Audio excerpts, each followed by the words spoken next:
پانی پت کی پہلی لڑائی مغل بادشاہ ظہیر الدین بابر اور سلطان ابراہیم لودھی شاہ دہلی کے درمیان 1526 میں پانی پت کے میدان میں لڑی گئی۔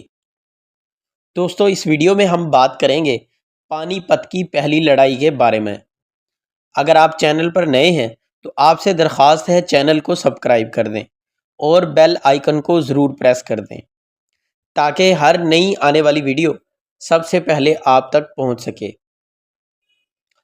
سلطان ابراہیم کی فوج 1,00,000 جوانوں پر مشتمل تھی اور بابر کے ساتھ صرف 12,000 آدمی تھے، مگر بابر خود ایک تجربہ کار سپہ سالار اور فن حرب سے اچھی طرح واقف تھا۔ سلطان ابراہیم کی فوج نے زبردست مقابلہ کیا مگر شکست کھائی۔ سلطان میدان جنگ میں ناکام ہوا اور فوج تتر بتر ہو گئی۔ پانی پت کی جنگ کے بعد ہندوستان میں مغل سلطنت کی بنیاد رکھی گئی۔ مشہور مورخ پال کے ڈیوس نے اپنی کتاب 100 فیصلہ کن جنگیں میں ظہیر الدین بابر کی ابراہیم لودھی کے خلاف لڑی جانے والی جنگ کو نہایت اہم قرار دیا تھا۔ ابراہیم لودھی خاندان لودھی کے آخری حکمران سکندر لودھی کا بیٹا تھا، جس نے اپنے اکھڑ پن سے ارد گرد کی ریاستوں میں کوہرام مچا دیا تھا۔ میواڑ کے راجا رانا سانگا نے اس کا مقابلہ کرنے کے لیے کابل سے ظہیر الدین بابر کو مدد کے لیے بلایا تو لودھی اور مغل کی فوجوں کا پانی پت میں ٹکراؤ ہوا۔ بابر جانتا تھا کہ لودھی کی 8 گنا بڑی فوج کا مقابلہ نہیں کر پائے گا۔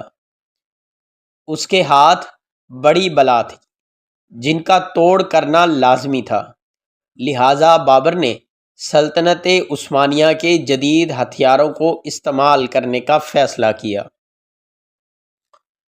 اس نے توپوں کے ساتھ ساتھ ترک توپچیوں کی بھی خدمات حاصل کی تھی اور بعد میں انہی توپچیوں نے ہندوستان میں توپ سازی شروع کروائی۔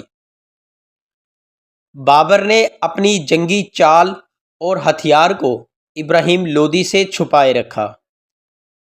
بابر نے توپوں کو چمڑے کے رسوں سے 700 میل بیل گاڑیوں کے ساتھ باندھ رکھا تھا، جن کے پیچھے توپچی اور بندوق بردار آڑ لیے ہوئے تھے۔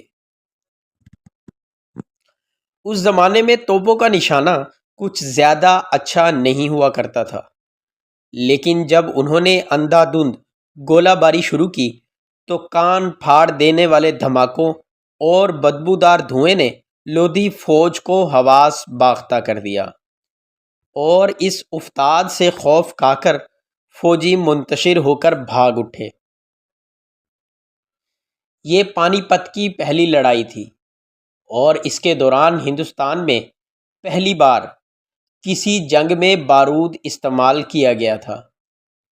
ابراہیم لودھی فوج میں 1,000 جنگی ہاتھی جن کی دہشت دشمن پر لرزہ طاری کر دیتی تھی، جبکہ 50,000 سپاہی اس کے علاوہ تھے۔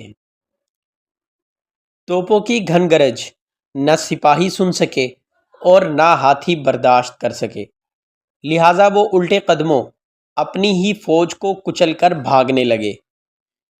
اس موقع پر ظہیر الدین بابر کے 12,000 تربیت یافتہ گھوڑ سواروں نے برق رفتاری سے لودھی فوج کو چاروں طرف سے گھیر لیا اور ان کا صفایا کر دیا۔ یوں بابر فتح حاصل کرنے کے بعد ہندوستان میں مغلیہ سلطنت کی بنیاد رکھنے میں کامیاب ہوا، تو اس کی عسکری بالادستی میں اس وقت کے سب سے بڑے ہتھیار یعنی توپ نے بنیادی کردار ادا کیا۔